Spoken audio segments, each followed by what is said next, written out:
The bank manager's cold eyes swept over Catherine Oliver's signature one final time before he slid the foreclosure notice across his mahogany desk, the paper landing with a finality that made her stomach clench with dread. She stood in the dusty St. Louis, Missouri bank on a scorching July afternoon in 1872, her worn cotton dress sticking to her back, her father's homestead deed clutched in trembling fingers as she realized she had exactly 30 days to come up with $300 or lose everything her family had built over the past 15 years.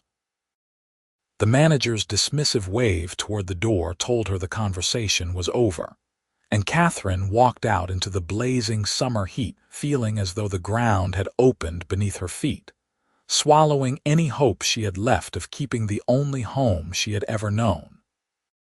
The streets of St. Louis bustled with afternoon commerce as she made her way past storefronts and saloons, hardly seeing the wagons rolling by or hearing the shouts of merchants hawking their wares.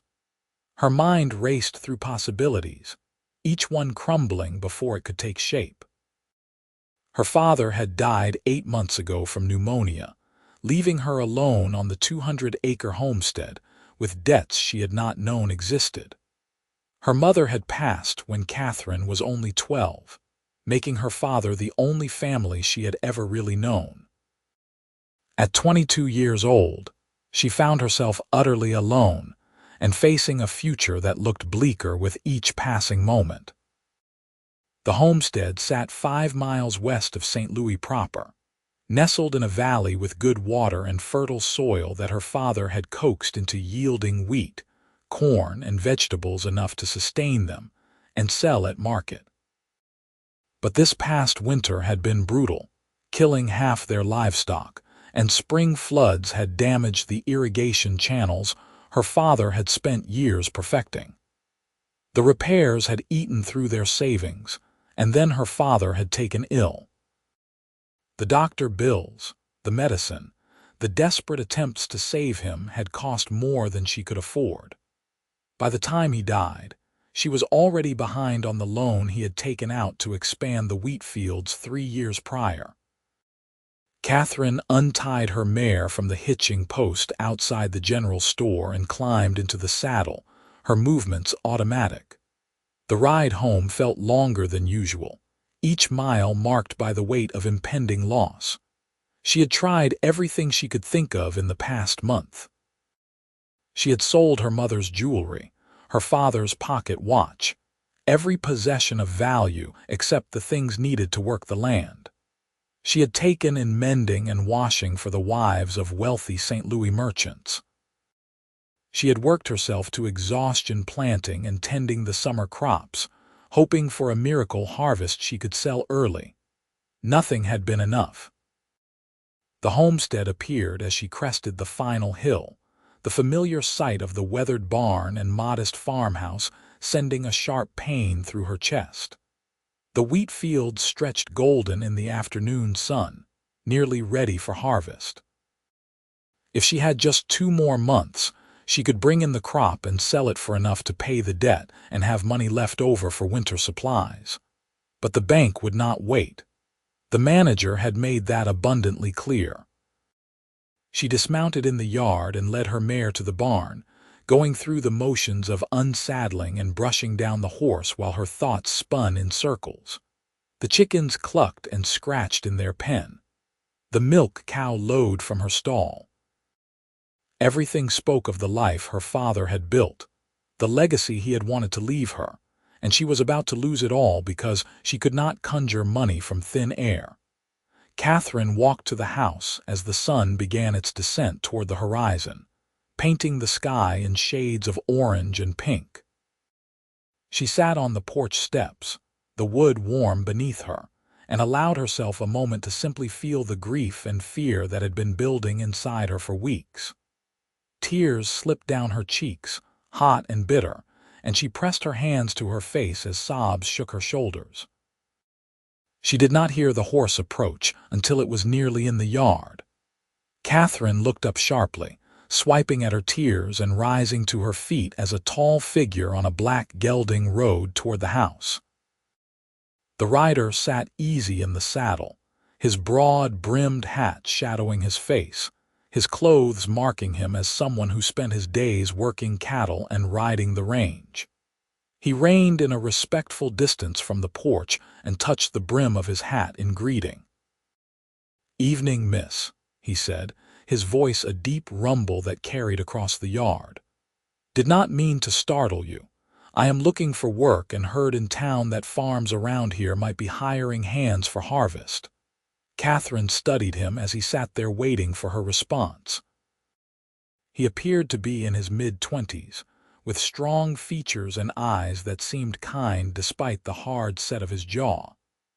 Dust covered his clothes and his horse looked travel-worn, suggesting he had been on the road for some time. Her first instinct was to send him away because she could not afford to hire anyone, but something made her hesitate. "What is your name?" she asked, her voice rough from crying. "Xavier Thompson, miss," he replied, swinging down from his saddle with an easy grace. He removed his hat, revealing dark hair that needed cutting and sun-bronzed skin. "I have been working ranches down in Texas, but decided to head north for a change of scenery. I am good with horses, cattle, crops, anything that needs doing around a place like this." "I am Catherine Oliver," she said, descending the porch steps. "This is my land, or it was my father's before he passed. I appreciate you stopping, but I cannot afford to hire anyone right now. I am sorry you rode out here for nothing." Xavier's gaze moved past her to take in the homestead, the fields, the sturdy barn and fences. "Looks like you have got a good place here," he observed. "That wheat will be ready to harvest soon. That is a lot of work for one person." "I know," Catherine said quietly, "but it does not matter. The bank is foreclosing.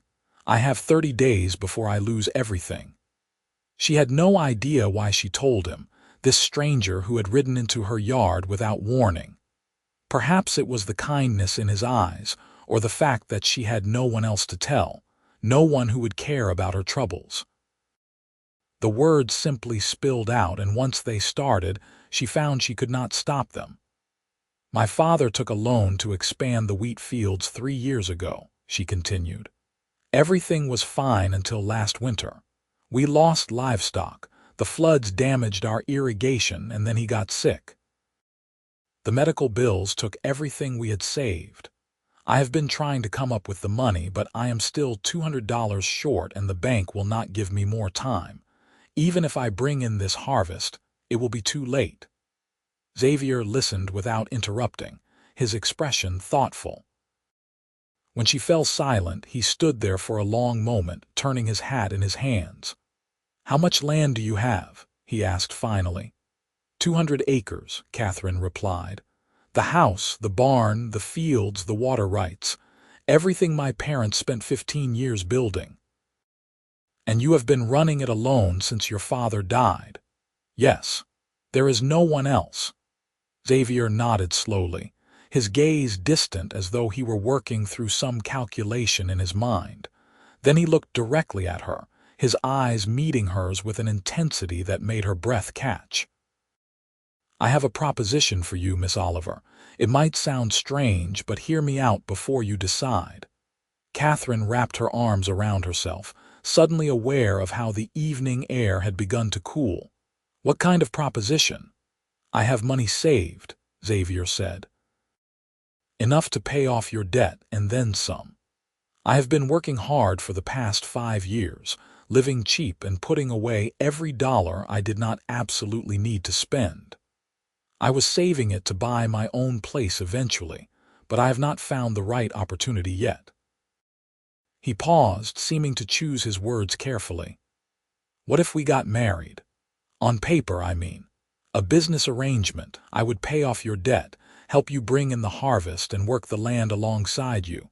In return, I would have a place to call home and a stake in a good piece of property." Catherine stared at him, certain she had misheard. "You want to marry me? You do not even know me." I know you are about to lose your home through no fault of your own, Xavier said. I know you have been working yourself to the bone trying to save it. I know you have good land here and the determination to make it prosper. That is enough for a partnership, which is what this would be. We would sign the papers to save your homestead, and you would not have to worry about the bank anymore. I am not asking for anything inappropriate, just a chance to put my money toward something worthwhile and build a future. She wanted to refuse immediately, to tell him the idea was absurd and send him on his way. But the practical part of her mind, the part that had been desperately searching for any solution to her impossible situation, would not let her dismiss his offer so quickly. He was proposing a marriage of convenience, a business arrangement that would solve her most pressing problem while giving him something he wanted. It was not unheard of on the frontier, where practical considerations often outweighed romantic notions. Why would you do this? She asked, searching his face for signs of deception or hidden motives. You could buy your own land with that money instead of tying yourself to a stranger. I could, Xavier agreed. But good land near water is getting harder to find, and starting from scratch is a lonely proposition. This way, I would be helping someone who needs it and gaining a partner in the process. We could figure out how to make it work as we go. If it turns out we cannot stand each other, we could dissolve the arrangement once the debt is paid and the farm is secure. But my instinct tells me you are someone worth taking a chance on. Catherine's mind raced. Could she really do this? Marry a man she had just met to save her home? The alternative was losing everything, becoming dependent on charity, or being forced to find work as a domestic servant in some wealthy household. At least this way, she would keep her land and her independence. She would have help with the harvest and the endless work that came with running a homestead. And Xavier seemed honest, his offer straightforward rather than predatory. How do I know I can trust you? She asked quietly. Xavier met her gaze steadily. You do not really. Same as I do not know if I can trust you. But sometimes you have to take a leap of faith. My word is good, Miss Oliver. I promise you that. I will pay your debt, work this land honestly, and treat you with respect. Whatever else happens between us will be up to both of us to decide. The sun had nearly set, casting long shadows across the yard. Catherine looked at her homestead, at the place where her parents had invested their dreams and their sweat. She thought of her father, of the pride he had taken in this land, and knew he would want her to do whatever necessary to keep it. He had been a practical man, never one to let pride stand in the way of survival. All right, she said, the words feeling both momentous and surreal. I accept your proposition, Mr. Thompson. We can go into town tomorrow and see about the arrangements. A slow smile spread across Xavier's face, transforming his serious expression into something warmer. You can call me Xavier, he said. If we are going to be married, even on paper, we should probably use first names. Catherine, she replied, managing a small smile despite the strangeness of the situation. You should put your horse in the barn and come inside. You must be hungry after riding all day. Xavier nodded, retrieving his horse's reins. I appreciate that. I will take care of my gelding and wash up. Do not go to any trouble on my account. Catherine watched him lead his horse toward the barn, moving with the confident stride of someone accustomed to hard work and long days. She turned and went into the house, her hands shaking slightly as she lit the lamps and stoked the fire in the stove. She had leftover stew from the previous night and fresh bread she had baked that morning. Simple fare, but wholesome. As she prepared the meal, her mind kept returning to what she had just agreed to. Marriage to a stranger. It seemed like something from a dime novel rather than her real life. But these were desperate times, and desperate times called for unconventional solutions. She would go into this with her eyes open, maintaining appropriate boundaries while giving the arrangement a fair chance to work. Xavier knocked on the door frame before entering, his hat in his hands again. He had washed up at the pump, his face and hands clean, his hair damp.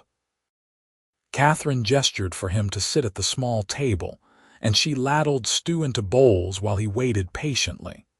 They ate in companionable silence for a few minutes before Catherine found the courage to ask the questions that had been building in her mind. "Tell me about yourself," she said. "If we are going to do this, I should know something about the man I am about to marry." Xavier set down his spoon and leaned back in his chair. "Fair enough. I am 26 years old, originally from Kentucky. My parents died when I was 17, influenza outbreak that swept through our town. I did not have siblings, and there was not much left after we buried them, so I headed west to make my own way. I have worked ranches in Kansas, Oklahoma, and Texas, learning everything I could about cattle, horses, and farming. I saved my money because I always knew I wanted land of my own eventually. I am not much for drinking or gambling, I do not have a temper to speak of, and I believe in honest work for honest pay. That is about the sum of it." "I am sorry about your parents," Catherine said softly. "It was a long time ago," Xavier replied, though something in his eyes suggested the pain had never fully faded. "What about you? You said your mother passed when you were young." "She died when I was 12, Catherine confirmed. "Fever." "My father never remarried, just threw himself into working this land. He taught me everything he knew about farming, treating me more like a son than a daughter in some ways. I can plow, plant, harvest, tend animals, fix fences, everything needed to run this place. After he died, I just kept doing what he taught me because it was all I knew how to do." "He raised you well," Xavier observed. "Not every woman could manage a homestead alone for 8 months. "I had no choice," Catherine said simply. "It was manage or lose everything." They talked through the evening, sharing stories about their lives and slowly beginning to take each other's measure. Catherine found herself relaxing despite the strangeness of the situation. Xavier had an easy way about him, a quiet competence that put her at ease. He did not press her with inappropriate questions or make her feel uncomfortable. When the evening grew late, Catherine showed him to the small room off the barn that her father had sometimes used when he worked late with sick animals or during calving season. It had a cot and a stove, basic but weatherproof.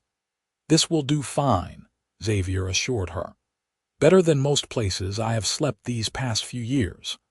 Catherine lay awake for a long time that night, staring at the ceiling of her bedroom and trying to process everything that had happened. This morning, she had been facing certain ruin. Tonight, she had a solution that seemed too good to be true, offered by a stranger who had ridden into her life at exactly the moment she needed help. Part of her waited for the other shoe to drop, for Xavier to reveal some hidden agenda or unpleasant truth. But another part of her, the part that had learned to trust her instincts from years of reading animals and weather and knowing when to plant and when to harvest, told her that Xavier Thompson was exactly what he appeared to be, a good man looking for a home. Morning came with a rooster's crow and the familiar sounds of the homestead waking. Catherine dressed and went outside to find Xavier had already fed the chickens, milked the cow, and was forking hay to her mare and his gelding. He looked up as she approached the barn, his expression open and friendly. "Morning," he said. "Hope you do not mind that I got started on chores. Force of habit." "I appreciate it," Catherine replied, surprised by how natural it felt to have someone else sharing the work. "We should head into town after breakfast if you still want to go through with this." "I do," Xavier confirmed without hesitation. "Do you?" Catherine nodded. "I do. It is the right solution for both of us." They ate a quick breakfast of eggs and bread, then hitched Catherine's mare to the small wagon and drove into St. Louis together. The morning was already warm, promising another hot summer day.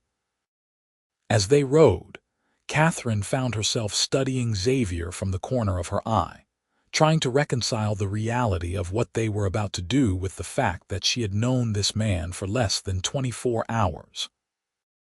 The courthouse in St. Louis was a substantial brick building in the center of town. They tied up the wagon and went inside, their footsteps echoing on the marble floors. The clerk who handled marriage licenses looked up from his desk with practiced boredom until he noticed Catherine. Recognition flickered in his eyes, along with something that might have been pity. He had probably heard about her situation through the town gossip network. "Miss Oliver," he said, his tone professionally neutral, "what can I do for you today?" "We need a marriage license," Catherine said, her voice steadier than she felt. "This is Xavier Thompson. We would like to be married today if possible." The clerk's eyebrows rose slightly, his gaze moving between Catherine and Xavier with open curiosity. "Today? Well, I suppose that can be arranged. You will need to fill out these forms and pay the fee. Then you will need a minister or judge to perform the ceremony." Xavier produced money for the fee without comment, and they filled out the required paperwork. Catherine's hand trembled slightly as she signed her name, the reality of what she was doing settling over her like a weight. This was really happening. She was about to marry a man she barely knew to save her homestead. They found Judge Morrison in his chambers, and he agreed to perform a brief ceremony. He was an older man with kind eyes who had known Catherine's father, and he studied Xavier with shrewd assessment before agreeing to proceed. "Are you both entering into this marriage of your own free will?" he asked, his gaze lingering on Catherine. "Nobody is being forced or coerced." "No, sir," Catherine said firmly. "This is my choice. And you, Mr. Thompson, you understand you will be taking on legal responsibility for Miss Oliver and her property." "I do, sir," Xavier replied. "That is exactly what I intend." Judge Morrison nodded slowly. "Very well. Let us proceed." The ceremony was simple and brief, the judge's words washing over Catherine as she stood beside Xavier in the quiet office. When the judge instructed them to join hands, Xavier's palm was warm and calloused against hers, his grip gentle but steady. She looked up at him as the judge spoke the final words, finding his blue eyes fixed on her with an expression she could not quite read. "You may kiss your bride," Judge Morrison said. Catherine's breath caught. She had not thought about this part, had somehow managed to block out the reality that this ceremony would include traditional elements despite being a business arrangement.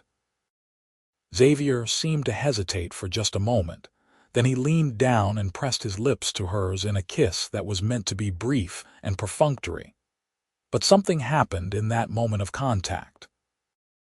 Catherine felt a jolt of awareness shoot through her, a sudden recognition that made her heart skip and her skin flush warm.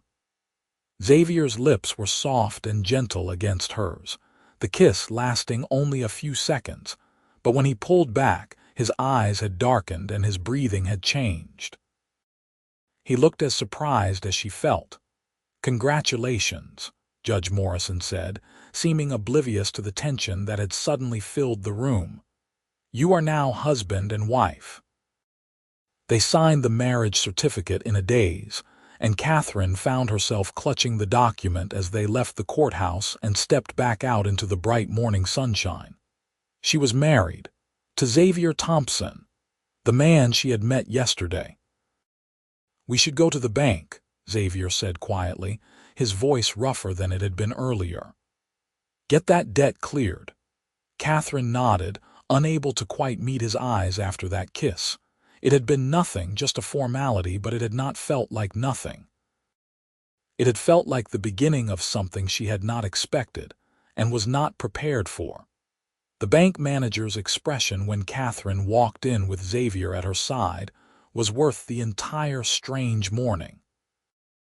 His condescension shifted to confusion, then barely concealed irritation as Xavier calmly explained that he was Catherine's husband and would be paying off the loan in full immediately. "I was not aware you were engaged, Miss Oliver," the manager said stiffly.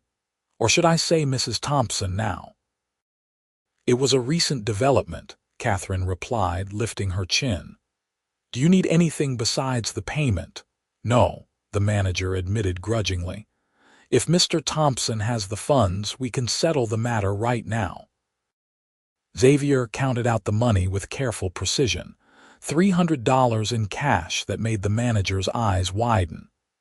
It was a substantial sum, representing years of Xavier's hard work and careful saving. Catherine felt a wave of gratitude and something else, something deeper that she was not ready to examine, as she watched him hand over the money that would save her home. The manager processed the payment and provided Catherine with documentation showing the loan had been satisfied in full. "The property is clear," he confirmed. "You are free and clear of any debt to this bank." Walking out of that bank felt like stepping into a new life. Catherine clutched the papers to her chest, hardly believing it was real. Her homestead was safe. She would not lose her parents' legacy. And all because a stranger had ridden into her yard at exactly the right moment and made an offer that had seemed too good to be true. "Thank you," she said to Xavier as they stood beside the wagon. "I know I already said it, but I need to say it again. Thank you for what you just did. I will find a way to pay you back." "You do not owe me anything," Xavier said, his gaze steady on hers. "We are partners now, Catherine. Your homestead is my home too, and your success is my success. We will build something good here together." The ride back to the homestead was quieter than the ride into town had been. Catherine's mind kept returning to that kiss, to the unexpected warmth that had flooded through her at the touch of Xavier's lips. It had been her first kiss, though she would die before admitting that to anyone. She had been too busy helping her father run the farm to have time for courting, and the few young men who had shown interest over the years had quickly lost enthusiasm when they realized she was not the kind of woman who would give up farming to keep house in town. But Xavier was not like those men. He understood the land, the work, the satisfaction that came from coaxing life from the soil and caring for animals. He had not flinched at the idea of partnership with a woman who could outwork most men, and now he was her husband, at least on paper. Over the following days, they fell into a rhythm that felt surprisingly natural. Xavier proved to be as skilled as he had claimed, working from dawn until dusk with tireless energy. He repaired fences that had been leaning, fixed the barn door that had been sticking, and helped Catherine prepare for the wheat harvest that was fast approaching. They worked side by side in the fields, and Catherine found herself growing more comfortable with his presence, more aware of the way he moved and the sound of his voice. They maintained appropriate distance, Xavier sleeping in the room off the barn while Catherine kept her bedroom in the house. But there were moments that made Catherine's pulse quicken. The brush of Xavier's hand when he passed her a tool, the way he looked at her sometimes when he thought she was not watching, his expression thoughtful and warm. The rare smiles that transformed his serious face into something that made her breath catch. 3 weeks after their marriage, they began bringing in the wheat harvest. It was brutal work, swinging scythes under the blazing sun from dawn until dusk, then bundling the cut wheat into shocks to dry. Catherine's back ached and her hands blistered despite the calluses she already had. But Xavier worked alongside her without complaint, his shirt soaked with sweat, his strong arms never seeming to tire. On the evening of the 3rd day of harvest, Catherine collapsed onto the porch steps as the sun set, too exhausted to even make dinner. Xavier sat down beside her, close enough that she could feel the heat radiating from his body. "You are working too hard," he said quietly. "You need to rest." "We both are," Catherine replied, "but the wheat will not wait. I could do it myself if you took a day to recover." Catherine shook her head. "We are partners, remember. I pull my weight." Xavier was quiet for a moment, then he said, "You do more than pull your weight, Catherine. You are the strongest woman I have ever met." She turned to look at him, finding his gaze fixed on her face with an intensity that made her heart race. "I am just doing what needs to be done." "No," Xavier said, "you are doing something remarkable. You lost your father, faced losing everything, and you did not give up. You kept fighting. That takes real strength." Catherine felt heat rise in her cheeks that had nothing to do with the sun. "I had help," she said softly. "You gave me a way to save this place. I will never forget that." Xavier reached out and tucked a strand of hair that had escaped her braid behind her ear, his fingers gentle against her skin. The gesture was intimate, tender, and Catherine froze as their eyes met and held. She saw something in his expression that made her breath catch, a warmth and longing that she suspected was reflected in her own face.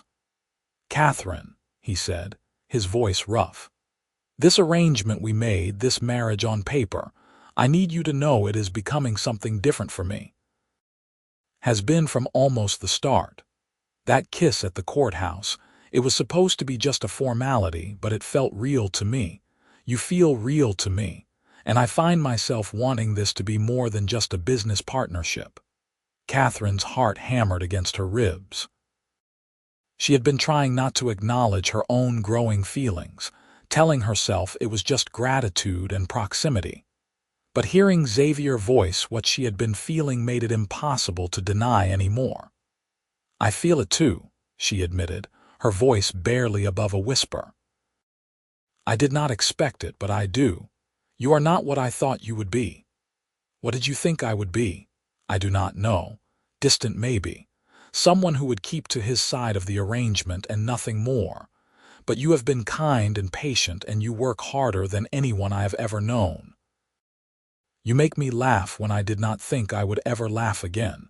And when you look at me the way you are looking at me right now, I feel things I have never felt before." Xavier lifted his hand and cupped her cheek, his thumb brushing across her cheekbone. "I am going to kiss you again," he said. "Not because a judge told me to, but because I want to. Because I have been wanting to since the moment I saw you crying on these porch steps, and something in my chest told me I had found something worth staying for." Catherine nodded, unable to speak past the emotion clogging her throat. Xavier leaned in slowly, giving her time to pull away if she wanted. But she did not want to pull away. She wanted this, wanted him, with an intensity that should have frightened her but instead felt absolutely right. When their lips met this time, it was nothing like that brief, formal kiss at the courthouse. This kiss was deep and searching, full of the feelings that had been building between them over the past weeks. Xavier's arms came around her, pulling her close, and Catherine melted into his embrace, her hands fisting in his shirt. The kiss went on, and when they finally broke apart, both of them were breathing hard. "Stay in the house tonight," Catherine said impulsively. "I mean, we are married." "Really married, or we could be if we want. I want you with me, Xavier, not in the barn, but with me." Xavier's eyes searched hers. "Are you sure? I do not want you to feel pressured." "I have never been more sure of anything," Catherine replied. "I know we have only known each other a few weeks, but it feels right. You feel right." They stood together, hands clasped, and walked into the house. Catherine's heart raced as she led Xavier to her bedroom, the small space suddenly feeling charged with possibility.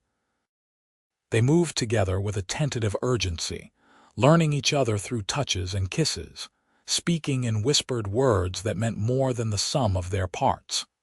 That night, their marriage became real in every sense of the word. Xavier was gentle and patient, taking his time, making sure Catherine felt safe and cherished. She had never been with a man before, and he seemed to understand that without being told, his touches reverent and careful. When they finally came together, Catherine felt as though something fundamental had shifted in the universe. This man who had been a stranger mere weeks ago now knew her in the most intimate way possible, and she knew him. They were bound together by more than just legal papers now. They were bound by choice and desire, and the beginnings of something that felt remarkably like love. Afterward, they lay tangled together in the narrow bed, Xavier's arms wrapped around Catherine as her head rested on his chest. She could hear his heartbeat, strong and steady, and feel the rise and fall of his breathing. "I did not think this was possible," Catherine murmured into the darkness. "I thought I would spend my whole life alone, married to this land. I never imagined someone like you would come along." Xavier pressed a kiss to the top of her head. "I spent years drifting from place to place, never feeling like I belonged anywhere.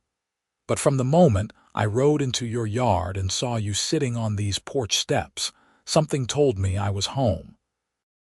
I have never believed in fate before, but I am starting to think maybe it is real."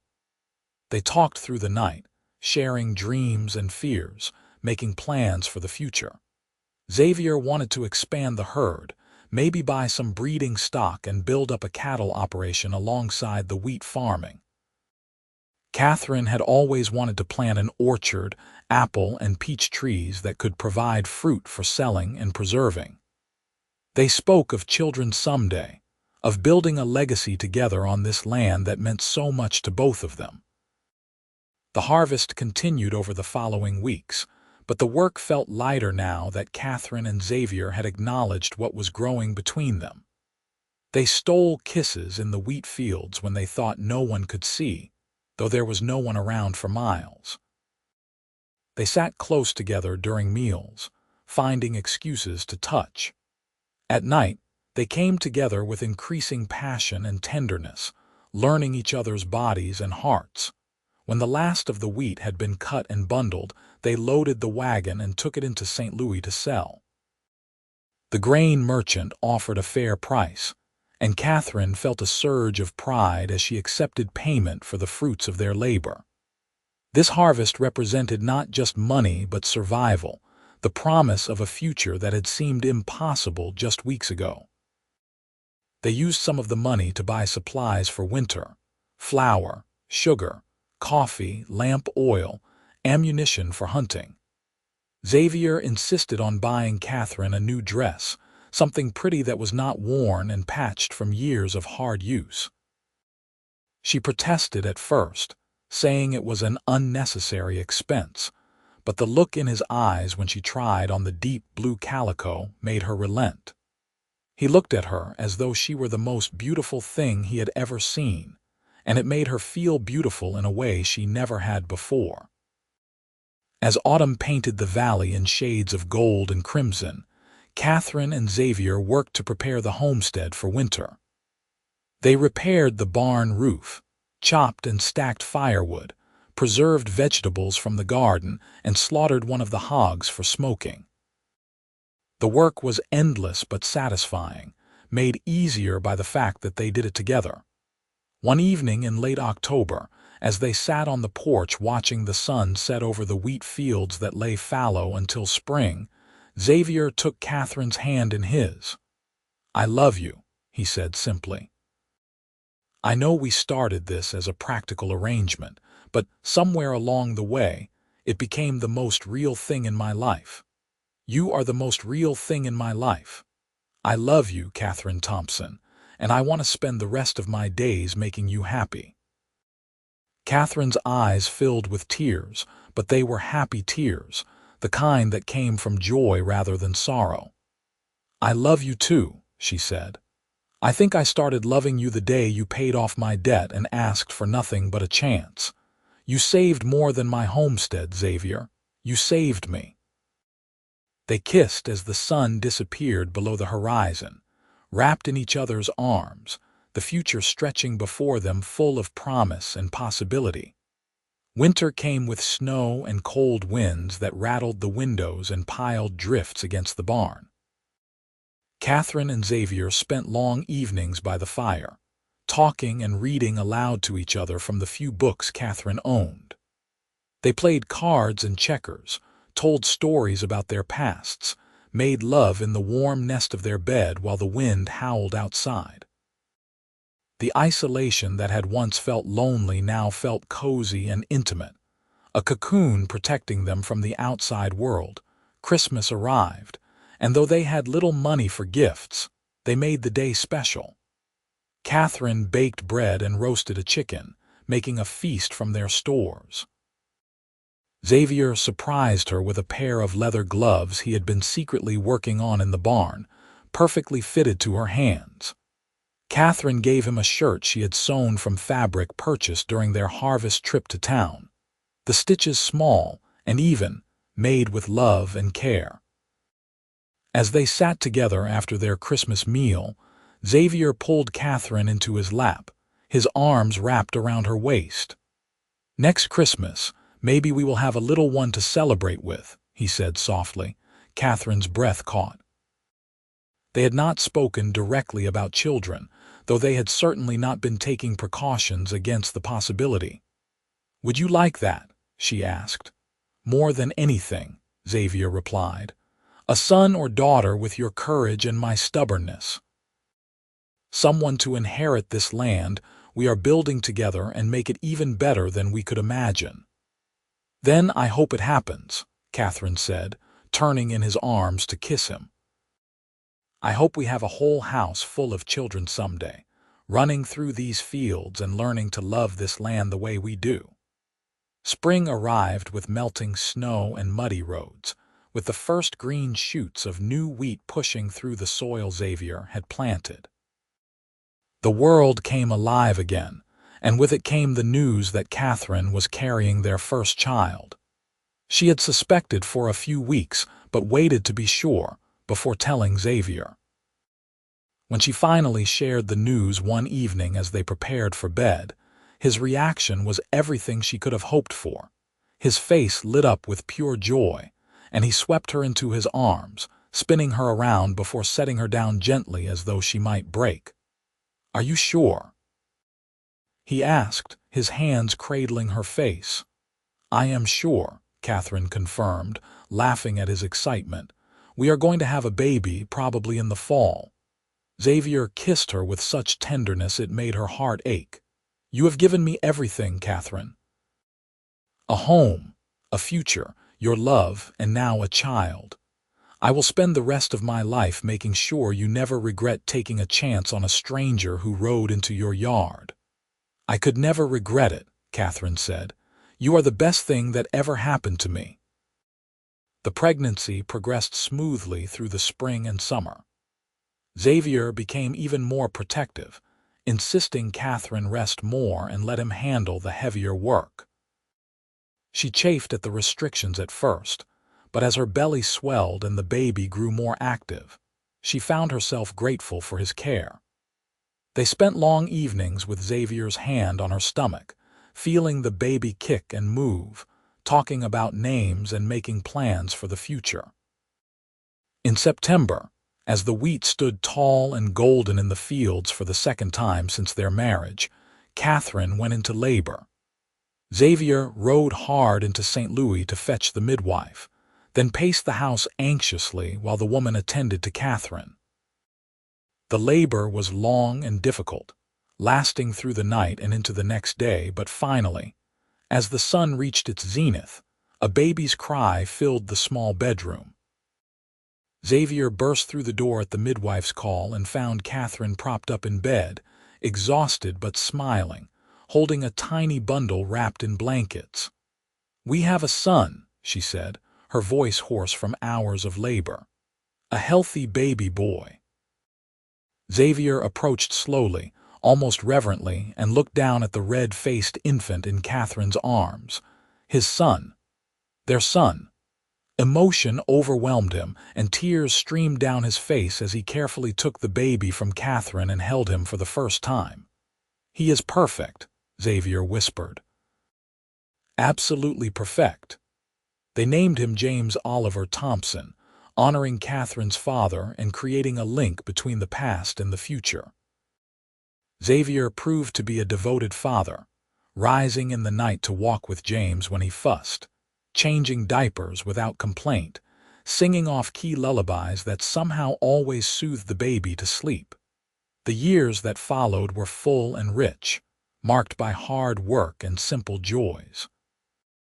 They brought in good harvests, expanded the herd as Xavier had wanted, and planted the orchard Catherine had dreamed of.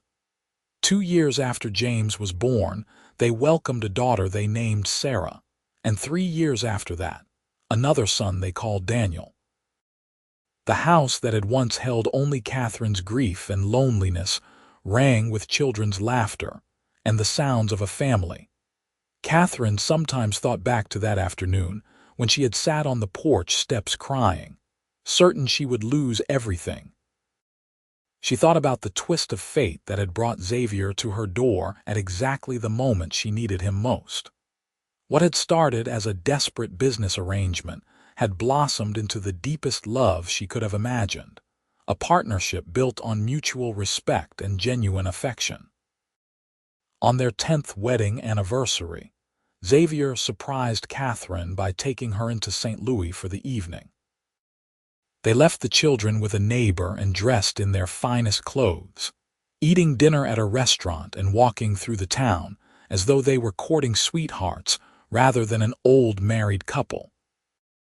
As they drove home under a canopy of stars, Catherine leaned against Xavier's shoulder, contentment filling her chest. "Do you ever regret it?" she asked. "Spending all your savings on a stranger's debt, tying yourself to me and this land?" Xavier pulled the wagon to a stop and turned to face her, his expression serious in the moonlight. "Catherine Thompson, I have never regretted a single moment. You and this life we have built are worth more than any amount of money. I would make the same choice 1,000 times over if it meant ending up here with you."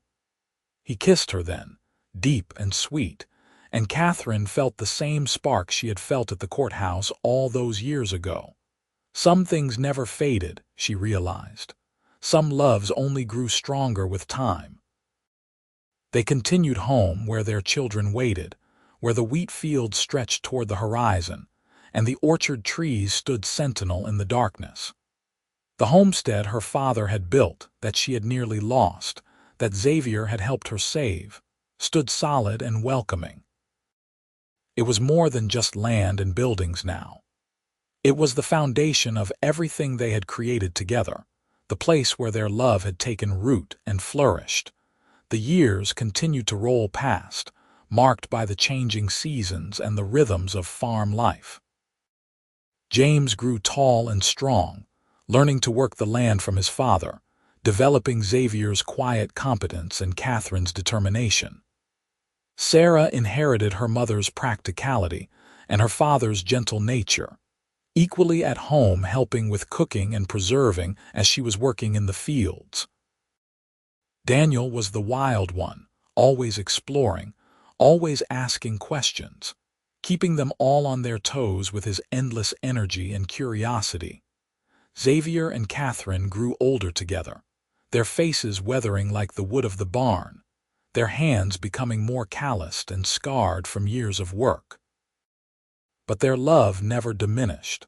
If anything, it deepened with each passing year, each shared triumph and weathered hardship strengthening the bond between them. They faced challenges, of course. There was the drought of 1885 that nearly destroyed the wheat crop, forcing them to dig deeper wells and pray for rain that finally came in late summer.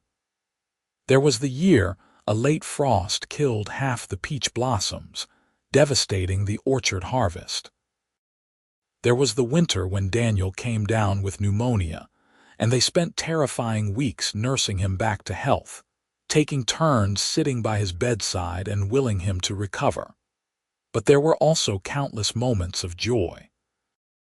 The first time James successfully helped deliver a calf on his own, his face glowing with pride. Sarah's wedding to a good man from a neighboring farm, her happiness radiating as she stood in the front yard, wearing the dress Catherine had lovingly sewn. Daniel's excitement when he got his first horse, a spirited mare that tested his skills but eventually became his devoted companion. As Catherine entered her 40s, she sometimes caught Xavier watching her with an expression of wonder that never failed to make her smile. "What are you thinking?" she would ask, and he would shake his head and say, "Just remembering the day I rode into this yard and found the woman I was meant to spend my life with." They never stopped being partners in every sense of the word. Catherine still worked alongside Xavier in the fields when the children were old enough to manage on their own, her strength undiminished by age. Xavier still consulted her on every major decision, valuing her opinion as much as his own. They still stole moments alone together, escaping to the orchard or riding out to the far pastures just to be together, without the demands of children and farm calling for their attention. On summer evenings, they would sit on the porch as they had on that first night, watching the sunset paint the sky in brilliant colors. Xavier would take Catherine's hand, his thumb rubbing gentle circles on her palm, and they would talk about everything and nothing. Sometimes they discussed serious matters like which fields to plant and whether to buy more cattle. Sometimes they reminisced about the past or made plans for the future. And sometimes they simply sat in comfortable silence, content just to be together. When James turned 18, he sat down with his parents and told them he wanted to stay on the homestead, to continue working the land and eventually take over when they were ready to slow down. Catherine felt tears prick her eyes at his words, knowing her father's legacy would continue into another generation. Xavier clasped his son's shoulder with pride, welcoming him as a full partner in the farm's operation. Sarah and her husband established a homestead of their own a few miles away, close enough to visit regularly, but far enough to forge their own path. Daniel, true to his restless nature, talked about heading west to see the mountains and the ocean, to explore the world beyond the valley he had grown up in. Catherine worried about him leaving, but Xavier counseled patience, saying every young man needed to find his own way. As Catherine entered her 50s, the homestead was more prosperous than it had ever been. The wheat fields produced consistently good yields. The cattle herd had grown substantial enough to provide reliable income. The orchard bore fruit every year, the trees mature and healthy. They had paid off the old debts years ago and now had money saved for emergencies and future expansion. The house had been enlarged to accommodate their growing family, with new rooms added and the old structure reinforced and improved. But more than the physical prosperity, Catherine measured their success in other ways. In the love between her and Xavier that had only grown stronger over the decades. In their children who had grown into good, capable adults. In the legacy they were building together, something that would outlast them both. One autumn evening, as they celebrated their 25th wedding anniversary with a gathering of family and friends, Catherine stood on the porch watching everyone laugh and talk, the yard full of people she loved. Xavier came up behind her and wrapped his arms around her waist, pulling her back against his chest. "What are you thinking about?" he asked, his breath warm against her ear. "I am thinking about how different my life might have been if you had not ridden into this yard that day," Catherine said. "I would have lost everything. I probably would have ended up working as a housekeeper in town, growing old and bitter and alone. Instead, I have this, all of this, a life so full and rich I could never have imagined it." "I think about that too sometimes," Xavier admitted. If I had stopped at a different farm, or ridden past without asking for work, or if you had sent me away, my whole life would have been completely different. Do you believe in fate now? Catherine asked, remembering the conversation they had on their wedding night so many years ago. I believe we were meant to find each other, Xavier said. Whether you call it fate or chance or divine providence, I do not know, but I know I was supposed to be here with you, building this life. Nothing has ever felt more right. Catherine turned in his arms and kissed him, not caring that their children and guests might see. After 25 years of marriage, she had long since stopped worrying about propriety when it came to showing affection to her husband. She loved him as deeply and completely as she had on that night when they first came together, and she wanted the world to know it. The party continued into the evening, with music and dancing and stories shared around a bonfire in the yard. Catherine danced with Xavier under the stars, his arms strong around her, his steps sure and steady. She danced with James and Daniel, her sons now grown men who towered over her. She watched Sarah dance with her husband, their movements perfectly synchronized after years together. As the night drew to a close and the guests began to depart, Catherine stood with Xavier's arm around her shoulders, waving goodbye and calling thanks for coming. When the last wagon had disappeared into the darkness, and the children had retreated to their beds, exhausted from the celebrations, Xavier and Catherine walked through the quiet homestead together. They checked on the animals, made sure the fires were banked, locked the doors for the night. These simple tasks they had performed thousands of times over the years, always together, always as partners. In the bedroom they had shared for a quarter-century, they undressed and climbed into bed, finding each other in the darkness as naturally as breathing. "Happy anniversary, Catherine," Xavier whispered against her hair. "Happy anniversary, my love," Catherine replied, her hand resting over his heart. They made love with the ease and intimacy of long practice, their bodies knowing exactly how to please each other. Their souls intertwined so completely that Catherine could no longer tell where she ended and Xavier began. Afterward, as they lay tangled together in the darkness, Catherine felt a profound sense of gratitude wash over her. "Thank you," she said softly. "For what?" Xavier asked, his fingers tracing lazy patterns on her back. "For everything. For saving my homestead, for being my partner. For loving me the way you do, for giving me this beautiful life." Xavier pulled her closer, pressing a kiss to her forehead. "You do not need to thank me for any of that. Loving you has been the easiest thing I have ever done. Being your husband, your partner, the father of your children, working this land alongside you, all of it has been my greatest privilege and joy." Catherine felt tears slip down her cheeks, but they were happy tears, the overflow of a heart too full to contain all the love and gratitude she felt. "I love you so much," she said, "more than I could ever put into words." "I love you too," Xavier replied, "forever and always." They fell asleep wrapped in each other's arms just as they had on their wedding night and every night since.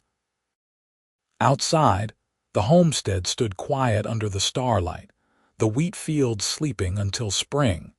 The cattle settled in their pastures, the orchard trees rustling gently in the night breeze. Everything was exactly as it should be, the culmination of years of hard work, mutual respect, and deep abiding love. The years continued their steady march forward. James married a kind woman from St. Louis and brought her to live on the homestead, building a house of his own on the property so he could help manage the expanding operation. Sarah's family grew to include 3 children who loved visiting their grandparents and running wild through the fields Catherine and Xavier had worked so hard to cultivate. Daniel eventually returned from his wanderings out west, bringing with him a wife he had met in California and stories that kept them entertained through many winter evenings. As Catherine and Xavier entered their 60s, they gradually began stepping back from the hardest physical labor, letting James and the younger generation take on more responsibility. But they never fully retired, could not imagine a life that did not include working the land in some capacity.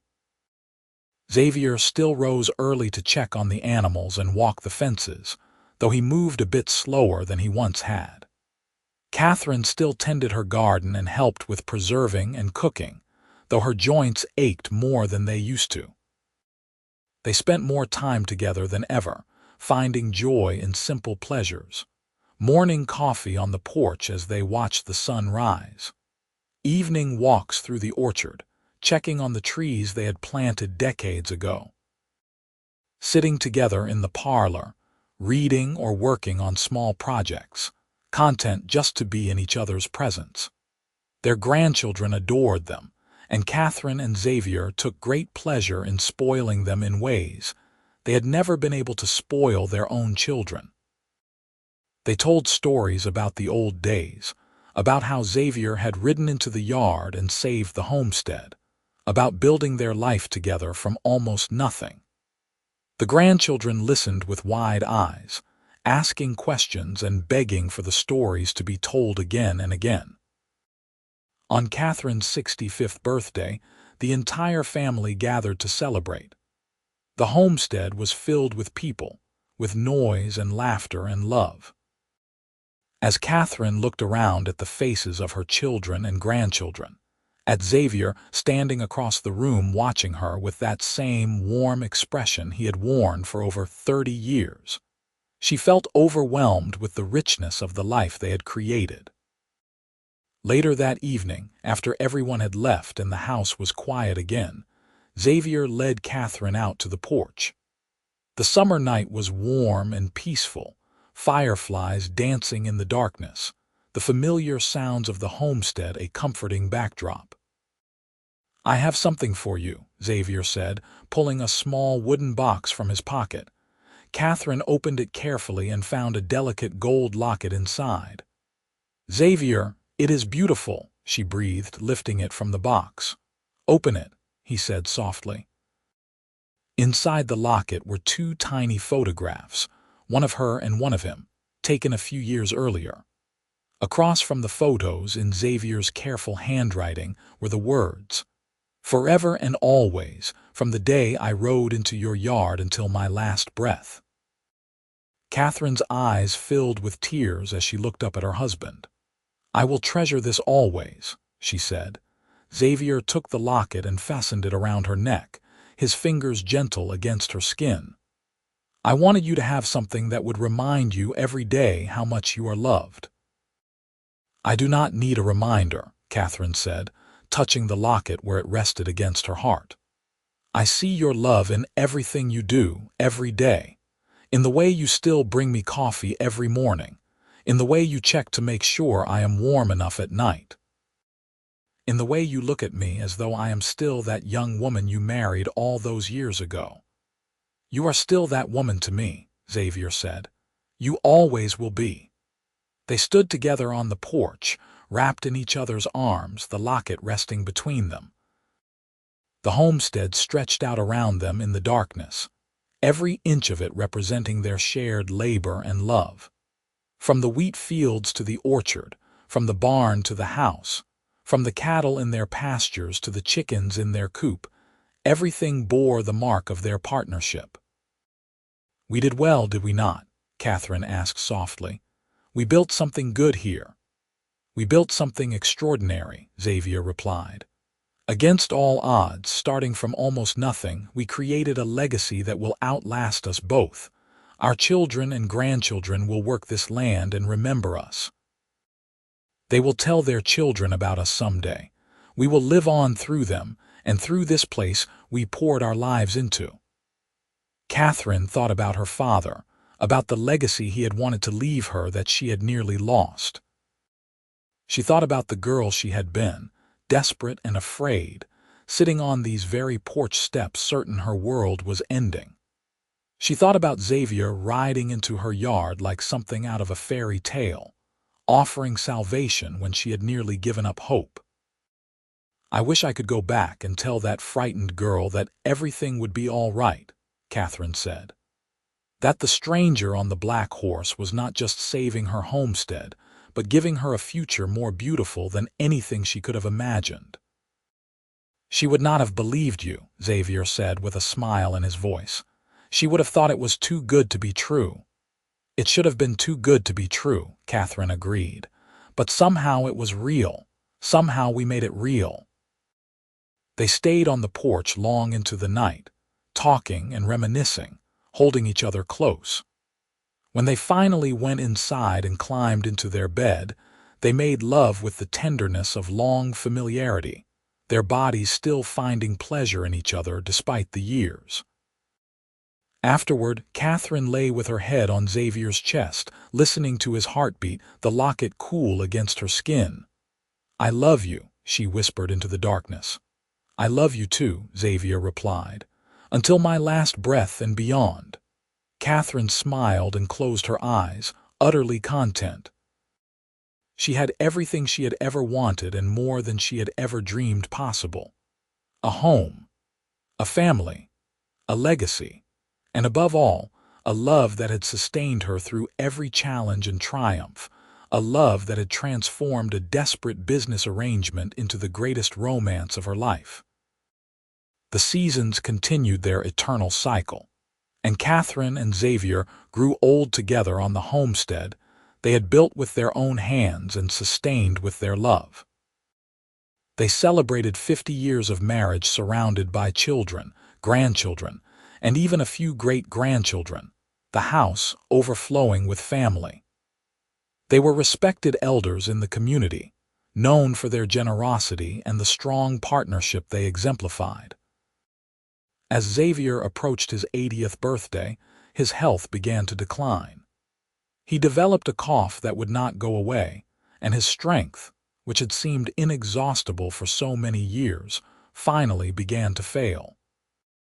Catherine nursed him with the same fierce devotion he had always shown her, refusing to leave his side, making sure he was comfortable and surrounded by love.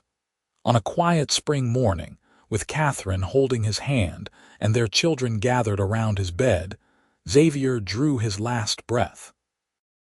His final words were to Catherine, a whispered "I love you" that she would carry in her heart for the rest of her days. Catherine mourned him deeply, the loss cutting through her like a physical pain. But she also celebrated the extraordinary life they had shared, the 53 years of partnership and love that had exceeded anything she could have hoped for when he rode into her yard all those decades ago. She continued living on the homestead, surrounded by family, watching her grandchildren and great-grandchildren play in the same yard where she had sat crying on that fateful day. She tended Xavier's grave in the small family cemetery on the property, planting flowers, and sitting beside the headstone to talk to him about the day's events, the family's news, the eternal rhythms of the land they had loved. Catherine lived to be 87 years old, her mind sharp until the end, her heart full of memories and love. When her time came, she slipped away peacefully in her sleep, and her children buried her beside Xavier as she had requested, together again, as they had always been meant to be. The homestead continued to thrive under the care of subsequent generations, each one adding their own improvements while honoring the foundation Catherine and Xavier had built. The story of how they had met, how a stranger had saved the farm and stolen Catherine's heart, became family legend, passed down through the years as an example of courage, faith, and the transformative power of love. The wheat fields still turned golden every summer. The orchard still bore fruit every fall. The cattle still grazed the pastures. And if you listened carefully on quiet evenings, you might almost hear the echo of laughter from the porch, the sound of two people who had loved each other more than life itself, whose partnership had created something that would endure long after they were gone. Their legacy was not just the land or the prosperity they had built. It was the example they set of what marriage could be when it was based on mutual respect, shared work, and genuine love. It was the family they had raised to value hard work, integrity, and compassion. It was the community they had helped build through their generosity and kindness. The locket Xavier had given Catherine on her 65th birthday was passed down to their eldest granddaughter, who wore it on her own wedding day, and then passed it to her daughter, creating a tradition that would continue through the generations. Each woman who wore it knew the story behind it, knew about the cowboy who had ridden into Catherine Oliver's yard, and changed her life forever with a proposition that seemed too good to be true, but turned out to be the beginning of an extraordinary love story. In the end, what had started as a desperate business arrangement to save a homestead had become something far more precious. It had become a testament to the power of taking chances, of being open to unexpected possibilities, of choosing love even when logic might counsel otherwise. Catherine and Xavier's story proved that sometimes the best things in life come from the most unlikely sources, that real love can grow from the smallest seeds, and that a single moment of courage can change everything. The papers they had signed to save the homestead had been just the beginning. The real salvation had come from the kiss that followed, the one that was supposed to be a mere formality, but turned out to be absolutely real. That kiss had awakened something in both of them, had planted the seed of a love that would grow and flourish for over half a century, sustaining them through every trial and blessing them with a joy neither had thought possible. And so the homestead stood, generation after generation, a monument not just to hard work and determination, but to the power of love to transform lives and create legacies that would endure long after the original lovers had passed into memory. The land remembered them. The trees they had planted grew tall and strong. The wheat they had sown continued to yield harvests. And the love they had shared lived on in the hearts and lives of all who came after them, a gift more precious than gold, more enduring than stone, more valuable than any treasure the world could offer.